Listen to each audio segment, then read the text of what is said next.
அனைவரும் மீதும் சாந்தியும் சமாதானம் உண்டாவதுமாக. என்னுடைய பேர் உமர். இஸ்லாத்துக்கு வரதுக்கு முன்னாடி என்னோடய பேர் சந்திரமௌலி. அல்ஹம்துலில்லாஹ் இஸ்லாத்துக்கு வந்து 5 வருஷம் ஆகுது.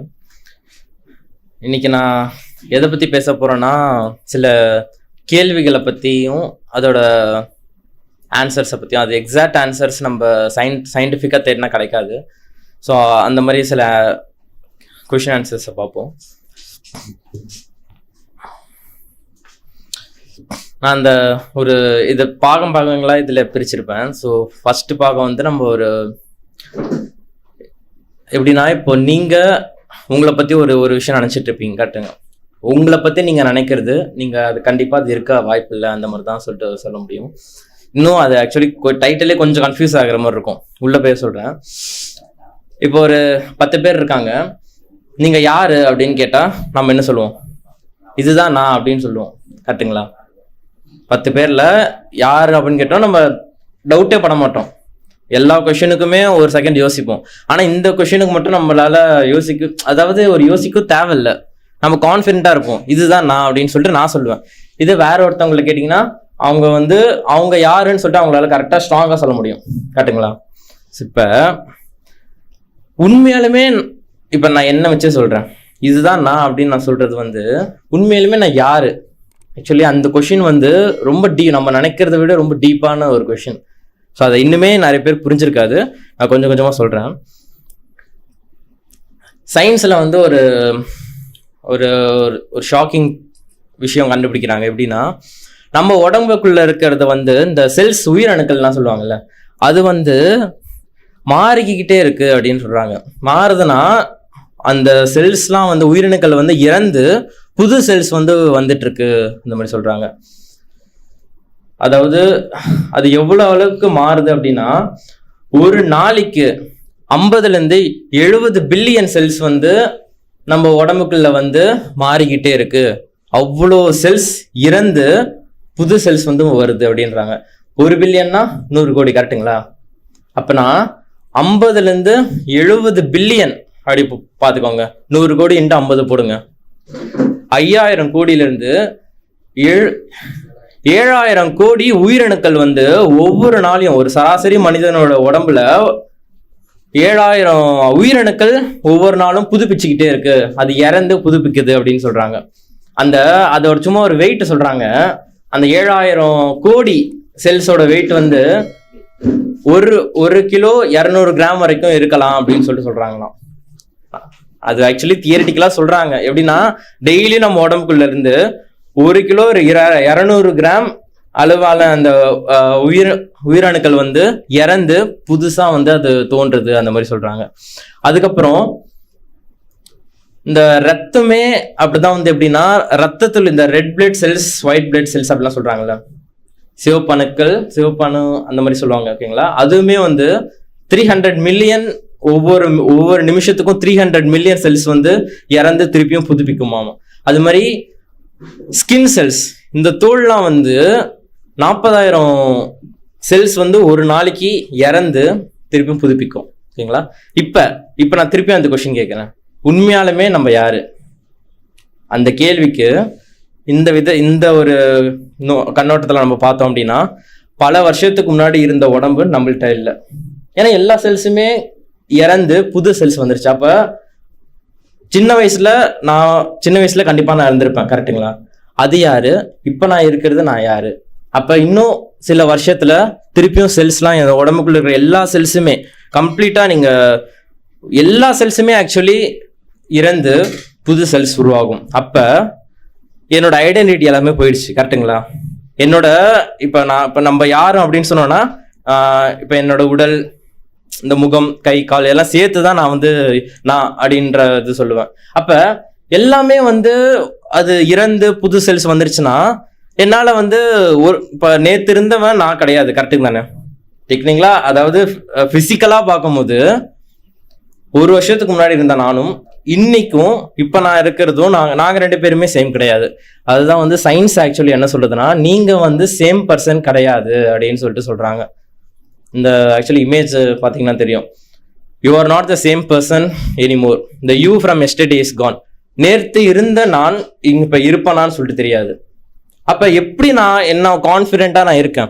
எல்லா செல்ஸும் வந்து இறந்துட்டு புது செல்ஸ் வரும்போது அந்த டேட்டா எதாவது டிரான்ஸ்ஃபர் ஆகுதா? பழைய செல்ஸ்ட வந்து புது செல்ஸை பார்த்து சொல்லுமா இந்த மாதிரி இதுதான் நீ, நான் பழைய செல்ஸ் வந்து இப்ப நான் இறந்துருவேன், புது செல்ஸ் நீ வரப்போற, ஸோ என்னோட மெமரி வந்து உன்ட்டு கொடுக்குறேன், இனிமே நீ தான் இந்த உடம்புல நீ இருக்க போற அப்படின்னு சொல்லிட்டு சொல்லுமா? கிடையாது. எப்படி நான் தான் சொல்லிட்டு ஒரு கான்ஃபிடன்ஸ் வருது? ஓகேங்களா? அடுத்து இந்த கான்சியஸ்னஸ் அப்படின்னு சொல்லுவாங்க. சிம்பிளா தமிழ்ல சொல்லணும்னா இப்ப நான் சொன்னதுதான், நீங்க எப்படி உறுதியா நீங்க இருக்கீங்க, உங்க உடம்பு உங்களது இல்லை அப்படின்னா, உங்களது இல்லைன்னா முன்ன இருந்த உடம்பு உங்கள்ட்ட இப்ப இல்லை, இன்னைக்கு இருக்கிறது நாளைக்கு இருக்காது. அப்ப இந்த கான்சியஸ்னஸ்னா என்ன, இது எங்க ஸ்டோர் ஆயிருக்கும், அதை பார்க்க முடியுமா? நம்ம ஆக்சுவலி பிரெயினை கூட மற்றவங்க ஏதாவது சர்ஜரி பண்ணும்போது கூட வாய்ப்பு இருக்குன்னு வச்சுக்கோங்களேன். அந்த பிரெயினை வந்து ஃபோட்டோ பார்ப்போம், இந்த மாதிரி எல்லாத்தையும் பார்ப்போம், எல்லா ஆர்கன்ஸுமே நம்ம எல்லாத்தையும் பார்க்க முடியும். அந்த உயிரணுக்களை கூட நம்ம என்ன பண்ணலாம், மைக்ரோஸ்கோப்ல வந்து ஆக்சுவலி பார்க்குறாங்க, சயின்டிஸ்ட்லாம் பார்க்குறாங்க. அதோட நீங்கள் செல்ஸ்ன்னு போட்டிங்கனாலே இல்லை அந்த எப்படி இருக்குன்ற அளவுக்கு, அந்த ஆட்டம் எப்படி இருக்கிறது, சின்னது ஆட்டம் தான் சொல்லுவாங்க, அது எப்படி இருக்குன்னு சொல்ற அளவுக்கு கூட நம்ம எல்லாரும் பார்க்க முடியுமே தவிர்த்து இந்த கான்சியஸ்னஸை நம்மளால பார்க்கவே முடியல. கரெக்டுங்களா? அப்ப இது வந்து இப்ப நான் சொல்றது இந்த உடலா இல்ல என்னோட மூளையா இல்ல இந்த இதயமா, இதுக்கு சொல்லுங்க, நீங்க என்ன நினைக்கிறீங்க, எதுவா இருக்கும்னு நினைக்கிறீங்க? எல்லாம் சேர்ந்து. ஓகே, அப்ப எல்லாம் சேர்ந்துனா எல்லாம் உங்க உயிரணுக்கள்னா நீங்க இறந்துட்டு புதுப்பிச்சுக்கிட்டே இருக்கு. அப்ப ஒரு வருஷத்துக்கு முன்னாடி இருந்தவங்க நீங்களா இல்ல இன்னைக்கு இருக்கிறது நீங்களா? இப்ப இருக்கிறதா நீங்க. அப்ப 10 வருஷத்துக்கு முன்னாடி இருந்த வந்து நீங்க கிடையாது, அது வேற யாரோ. கேட்டுங்களா? இல்ல லாஜிக்கலி அப்படி இருக்காதுல்ல. சின்ன வயசுல நான் வந்து கண்டிப்பா நானா தான் இருந்திருப்பேன், என்னோட அறிவு வரையும் மற்றவங்களும் அதான் நினைச்சிருப்பாங்க, எங்க பேரண்ட்ஸுமே வந்து அப்படிதான் நினைச்சிருப்பாங்க. கரெக்டுங்களா? நான் எவ்வளவு வயசானாலுமே நான் நானா தான் இருக்க முடியும். ஆனா இந்த மாதிரி ஒரு நம்ம உடம்புக்குள்ள இந்த மாதிரி எல்லாம் இறந்து புதுப்பிக்கும் போது அது ஆக்சுவலி புதுப்பிக்கின்ற வார்த்தை தப்பான வார்த்தை. அந்த பழைய செல்ஸ் மொத்தமா இறந்துரும், வேற புதிய செல்ஸ் வந்து உருவாகும். அப்படின்னா ரெண்டுத்துக்கும் சம்மந்தமே இல்லை. கரெக்டுங்களா? அப்ப அது வந்து இந்த உடம்பு மூளை ஹார்ட்டுக்கும் தாண்டி வேற என்னமோ. கரெக்டுங்களா? இப்ப இன்னொன்னு, ஒரு 2 பேர் இருக்காங்க, சரி, ஒருத்தவங்களோட ஹார்ட்டை இன்னொருத்தவங்களுக்கு மாத்தி வச்சிடுறாங்க. இப்ப அந்த மாத்தி வச்சவங்களோட ஹார்ட் வந்து அவங்களது கிடையாது. இப்ப சொல்லுங்க, அவங்க வந்து அவங்களா இருப்பாங்களா இல்ல இந்த முன்னாடி அவங்க அந்த ஹார்ட்டை உங்களுக்கு கொடுத்தாங்களே, டொனேட் பண்ணாங்களே, அவங்களா இருப்பாங்களா? ஏன்னா ஹார்ட் வந்து இவங்களோட தானே. இவரோட ஹார்ட் வந்து ஏதோ பழுதடைஞ்சிருச்சு, வேற இந்த அவரோட ஹார்ட்டை எடுத்துட்டு டொனேட் பண்ண ஒரு ஹார்ட்டை வச்சுட்டாங்க. இப்ப அந்த உடல் அவர் வந்து நீ யாரு அப்படின்னு கேட்டா என்ன சொல்லுவாங்க அவங்க? ஸ்டில் அவர் தான் சொல்லுவாரு. என்னதான் ஹார்ட் வந்து அவரோட தான் இருந்தாலும் அவர்னு சொல்ல முடியாது. அதே மாதிரி பிரெயினே வச்சுக்கோங்க. ஆக்சுவலி பிரெயின் டிரான்ஸ்பிளான்ட் வந்து தியரிட்டிக்கலா இருக்கே தவிர்த்து சயின்டிஸ்ட் வந்து இன்னும் அது கமர்ஷியலா கொண்டு வரல. மேபி அது சக்சஸ் ஆச்சா ஃபெயில் ஆச்சான்னு சொல்லிட்டு. ஆனா பட் ரொம்ப கஷ்டமானது பிரெயின் டிரான்ஸ்பிளான்ட். இப்ப ஒருத்தவங்க இருக்காங்க, ஒரு ஆண் இருக்காங்க, ஒரு பெண் இருக்காங்கன்னு வச்சுக்கோங்களேன். அந்த ஆணோட பிரெயினை மூளைய டிரான்ஸ்பிளான்ட் பண்ணிட்டு இந்த பெண்ணுக்கு வச்சிடுறாங்க. இப்போ அந்த பெண்ணோட மெமரிஸ் என்ன ஆகும்? அந்த பெண்ணோட மெமரிஸே வருமா இல்ல அந்த ஆணோட மெமரிஸ் இந்த பெண்ணுக்கு வருமா இல்ல இந்த மெமரிஸுமே இருக்காதா? அப்ப நீங்க யாருன்னு கேட்டோம்னா அந்த பெண் என்ன பதில் சொல்லுவாங்க? கரெக்டுங்களா? ஸோ அப்ப ஸ்டில் நான் என்ன சொல்ல வரேன்னா, நான் அப்படின்றது நம்ம மூளையை வச்சோ நம்ம இதயத்தை வச்சோ நம்ம உடலை வச்சோ அந்த உயிரணுக்களை வச்சோ கிடையாது. கரெக்டுங்களா? ஏன்னா அப்படிலாம் இருந்துச்சுன்னா எதுவுமே நடந்திருக்காது. ஏன்னா ஸ்கின் டிரான்ஸ்பிளான்ட் பண்றாங்க, இன்னொருத்தவங்களோட ஸ்கின்னை கட் பண்ணி இந்த நம்ம ஸ்கின்ல வச்சு அதை அந்த செல்ஸ்லாம் அந்த சர்ஜரிலாம் பண்ணி அவங்க ஸ்கின்னை நம்ம ஸ்கின்ல ஒட்ட வைக்கிறாங்க, வேலை செய்யுது. அதே மாதிரி நிறைய ஐ டிரான்ஸ்பிளான்ட், ஹார்ட் டிரான்ஸ்பிளான்ட் என்னென்னமோ பண்றாங்க. பட் ஸ்டில் அந்த ஐடென்டிட்டி வந்து மாற மாட்டேங்குது. கரெக்டுங்களா? அப்ப அது நம்மளுக்கு இந்த நம்ம பார்க்கிற உடல் ஆர்கன்ஸ் தாண்டி அப்பாற்பட்டது அந்த ஒரு ஐடென்டிட்டி. கரெக்டுங்களா? இறைவன் திருக்குரான்ல என்ன சொல்றான்னா ஆத்மா அது அப்படின்னு சொல்றாங்க, ரூஹ் அப்படின்னு வரும். கரெக்டுங்களா? சோல். அப்ப அந்த நான் அப்படின்ற ஒரு அடையாளம் வந்து எதுல இருக்குன்னா நம்மளோட ஆத்மால இருக்கு. கரெக்டுங்களா?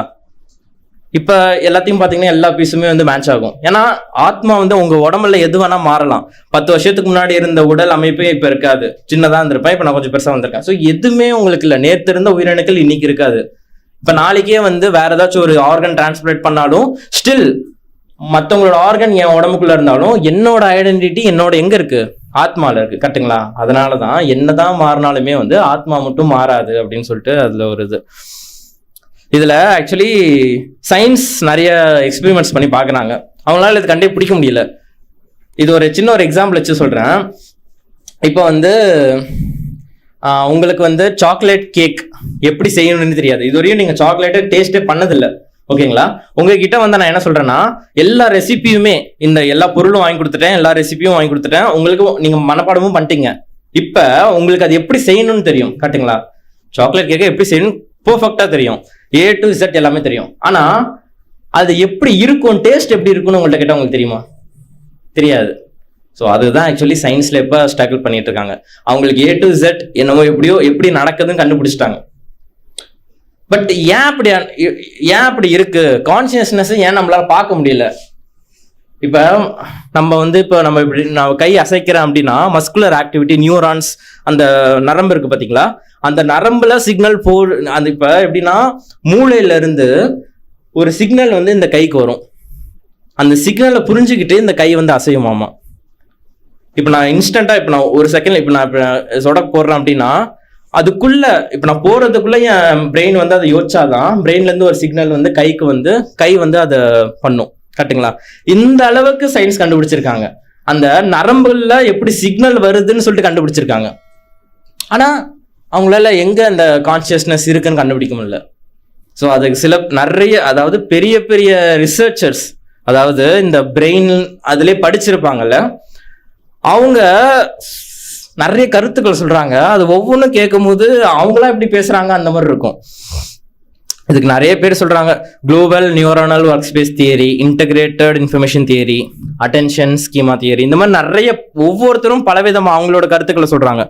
அதுல ஒருத்தங்க என்ன சொல்றாங்கன்னா, இந்த கான்சியஸ்னஸ்ன்றது டேனியல் டெனட், அவர் ஒரு பிரபலமான ரிசர்ச்சர், என்ன சொல்றாருன்னா, இந்த கான்சியஸ்ன்றது ஒரு இந்த மேஜிக் வித்தைகள்லாம் இருக்கிற ஒரு பை மாதிரி இருக்கு அப்படின்றாங்க. அவருக்கு எப்படி அதை எக்ஸ்பிளைன் பண்றதுன்னு தெரியல. மந்திரம்னு சொல்றாரு. ஆக்சுவலி அதை சயின்ஸால எக்ஸ்பிளைன் பண்ண முடியல. ஆக்சுவலி அவர் நிறைய கண்டுபிடிச்சிருக்காரு, இன்னும் அவர் கண்டுபிடிச்சிட்டு இருக்காரு. பட் அவரோட டெஃபினேஷன் கான்சியஸ்னஸ்னா என்னன்னா, அது ஏதோ ஒரு வித்தை மாதிரி இருக்கு அப்படின்ட்டு தான் அவரே சொல்றாரு.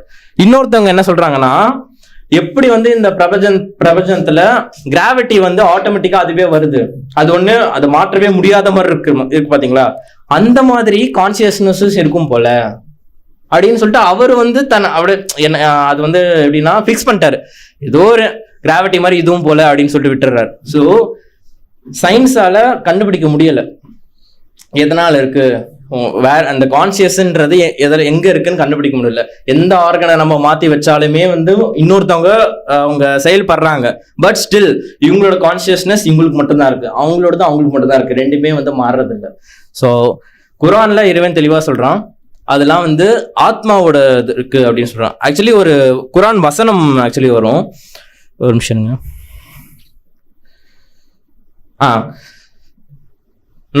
நபி முகமது ஸல்லல்லாஹு அலைஹி வஸல்லம் அவங்க கிட்ட வந்து சில மக்கள் வந்து கேட்பாங்களாம், ஆத்மாவை குறித்து நபி ஸல்லல்லாஹு அலைஹி வஸல்லம் அவர்கிட்ட கேட்பாங்கன்னு சொல்லிட்டு யார சொல்றா, இறைவன் சொல்றான். இத 17வது அத்தியாயம் 85வது வசனத்துல என்ன சொல்றாங்கன்னா, ஆத்மா குறித்து அவர்கள் கேட்கிறார்கள், அது என் இறைவனின் கட்டளையில் ஒன்று, உங்களுக்கு அறிவு மிகவும் குறைவாகவே வழங்கப்பட்டுள்ளது அப்படின்னு சொல்றாங்க. ஸோ அந்த சோல் வந்து அந்த ஆத்மா வந்து இறைவனோட கட்டளையில் ஒன்று அப்படின்னு சொல்றாங்க. முகமது நபிக்கே வந்து அது அந்த ஆத்மா என்ன பண்ணணும்னு அவருக்கே முழுசா தெரியாது. ஏன்னா இறைவன் என்ன சொல்றான், இந்த மாதிரி உங்கள்ட்ட மக்கள் கேட்டாங்கன்னா நீ சொல்லு, அது இறைவனோட கட்டளையில் ஒன்று அப்படின்னு சொல்லிட்டு அது மற்றவங்களுக்கு புரியாது, எப்படின்னா டிசாட்டிஸ்பாக்சனா இருக்கும். கரெக்டுங்களா? எப்படி இதுவா இருக்கும் அப்படின்னு சொல்லிட்டு அது கூட இன்னொரு வசனம், உங்களுக்கு அறிவு மிகவும் குறைவாகவே வழங்கப்பட்டுள்ளது அப்படின்னு சொல்றான். அப்போ நம்ம ஹியூமன் நாலேஜால என்னதான் நம்ம ஃபியூச்சர்ல எவ்வளவு டெக்னாலஜி வளர்ந்தாலுமே சில விஷயம் இல்ல, ஏராளமான விஷயத்த நம்மளால வந்து அத இறைவனோட செயலை கணிக்கவே முடியாது அப்படின்னு சொல்லிட்டு ஒரு இந்த வசனம். கடைசியா வந்து இன்னொரு வசனத்துல நான் வச்சு முடிக்கிறேன்.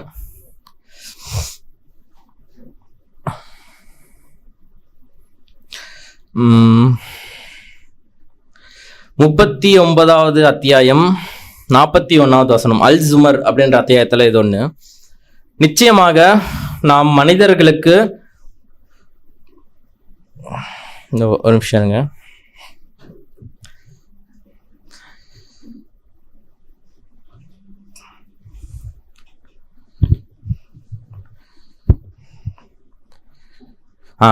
42வது வசனம், 39வது அத்தியாயத்துல 42வது வசனம். அல்லாஹ் உயிர்களை அவை மரணிக்கும் போதும் மரணிக்காதவற்றை அவற்றின் நித்திரையிலும் கைப்பற்றி பின்பு எதன் மீது மரணத்தை விதித்து விட்டானோ அதை தன்னிடத்தில் நிறுத்தி கொள்கிறான். மீதியுள்ளவற்றை ஒரு குறிப்பிட்ட தவணை வரை அனுப்பிவிடுகிறான். சிந்தித்து பார்க்கும் மக்களுக்கு நிச்சயமாக அதில் அத்தாட்சிகள் இருக்கின்றன. இந்த வசனத்தை நான் திருப்பி எக்ஸ்பிளைன் பண்றேன். அதுக்கு முன்னாடி சயின்ஸ் என்ன சொல்லுதுன்னு சொல்லிட்டு நம்ம பார்ப்போம். நம்ம தூங்கும் போது ரொம்ப இன்ட்ரெஸ்டிங்கா ஒரு விஷயம் நடக்கும். அது என்னன்னு நம்மளால கண்டுபிடிக்க முடியாது. நம்ம தூங்கும் போது நம்ம கான்சியஸ்னஸ் நம்மள்ட்ட இல்லை அப்படின்னு சொல்லிட்டு சயின்ஸ் கண்டுபிடிக்குது. இது வந்து குரான்ல இருந்து நான் சொல்லல.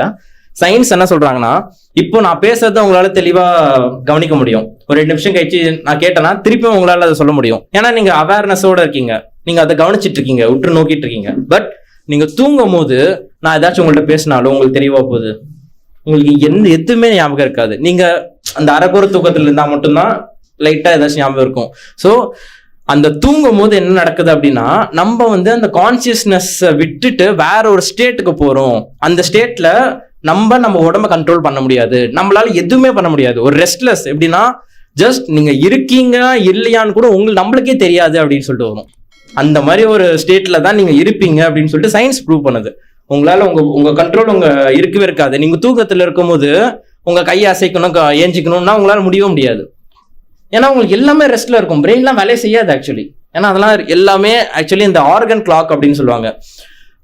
அது மருத்துவ ரீதியில என்ன சொல்லுவாங்கன்னா, இரவு நேரத்துல ஒவ்வொரு நேரமும் ஒவ்வொரு உறுப்பு வந்து ஓய்வு எடுக்கும் அப்படின்னு சொல்லுவாங்க. இப்ப லிவருக்கு வந்து இந்த சில நேரத்துல வந்து அது ஓய்வு எடுக்கும், இதயத்துக்கு இதுல ஓய்வு எடுக்கும், மூளைக்குமே அது ஆக்சுவலி ஓய்வு எடுக்கணும் தான் ஆக்சுவலி இருக்கு. ஸோ அந்த மாதிரி நேரத்துல பட் நம்ம உயிரோட தான் இருக்கும், கரெக்டுங்களா? நம்ம ஸ்டில் பிரீத்திங் ஒர்க் ஆகிட்டு தான் இருக்கும். ஆனா நம்ம அதுக்கு நம்மளை தாண்டி நம்ம எதுவுமே நம்மள்ட்ட கண்ட்ரோல்ல இருக்காது. ஸோ அந்த மாதிரி இருக்கிற நிலையில நான் எக்ஸாக்டா அது சொல்றேனுங்க.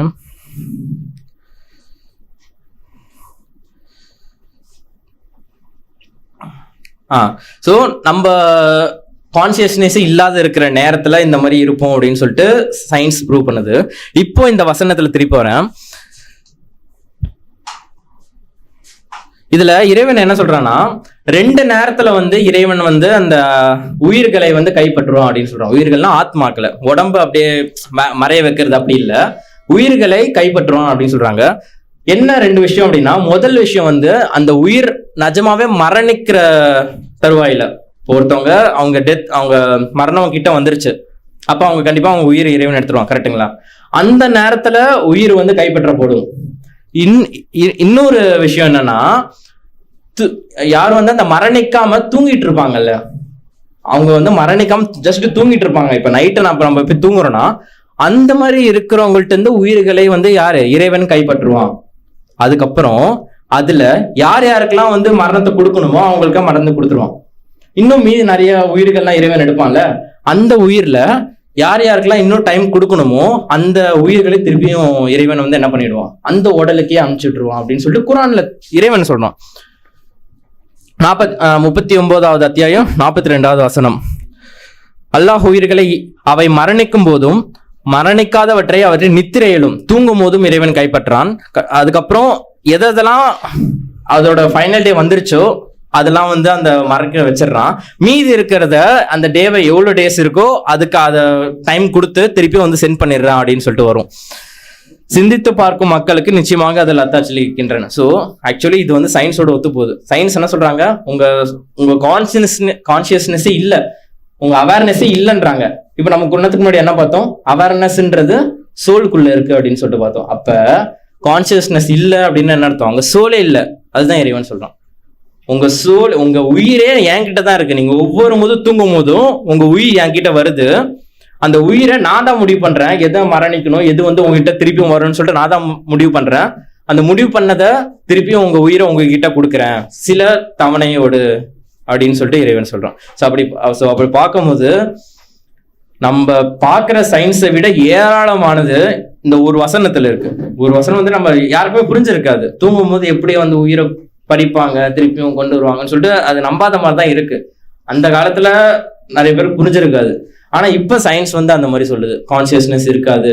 ஸோ இந்த மாதிரி எல்லாமே இப்போ சயின்ஸ் ப்ரூவ் பண்ணுது. திருக்குறான்ல இறைவன் இன்னொரு வசனத்துல சொல்லுவான், உங்களுக்கு நாங்க விரைவாகவே எங்க அத்தாட்சிகளை விலக்கி கொண்டே இருப்போம்.